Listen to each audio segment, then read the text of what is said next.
കേൾക്കണോ പ്രിയ കൂട്ടരെ, അവൾ കൊഞ്ചി പറഞ്ഞ കഥ, അവൾ കൊഞ്ചി കൊഞ്ചി പറഞ്ഞ കഥ. ക്ലാര പഴയ ക്ലാരയല്ല. ആ പൂർവ്വ വിദ്യാർത്ഥി സംഗമത്തിന് പോയതിനു ശേഷമാണ് അവൾ ഈ കുഴപ്പമെല്ലാം ഉണ്ടായത്. ഈ ഇടവകയിലെ കുടുംബിനികളുടെ പ്രധാന പ്രശ്നം ദാമ്പത്യ വിഷയങ്ങളാണ്. ഈ കൊട്ടേഷൻ നമുക്ക് പിടിക്കണം. അപ്പൊ നമ്മൾ 101 102 പവൻ കൊടുക്കും. ഭർത്താവിനെയും മക്കളെയും കളഞ്ഞിട്ട് കാമുകന്മാരോട് ഒളിച്ചോടി പോകുന്നത് ഇപ്പൊ ഒരു ഫാഷനാ. അവൻ ഇതുവരെ നടത്തിയ മോഷണങ്ങൾ ഭൂരിഭാഗവും സാറുമായി ബന്ധപ്പെട്ട ആൾക്കാരുടെ വീടുകളാണ്. ഈ ഭാര്യയെ സംശയിക്കുന്നവന്മാരുടെ എരുതിയിൽ എണ്ണയൊഴിക്കുന്ന പരിപാടിയാണ് ഈ കോൾ ലിസ്റ്റ് എടുപ്പ്. അറിയാലോ, തെളിവ് സഹിതം അവളെ എനിക്ക് പൊക്കണം. എന്നെ പൊക്കിയ തന്നെയും കൊണ്ട് ഞാൻ പോകും.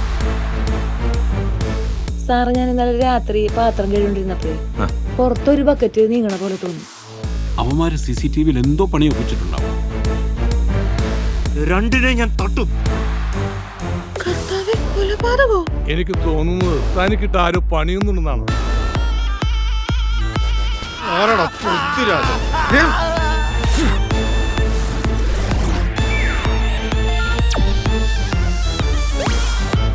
ഇത് ഞാൻ തകർത്ത് നോക്കാം.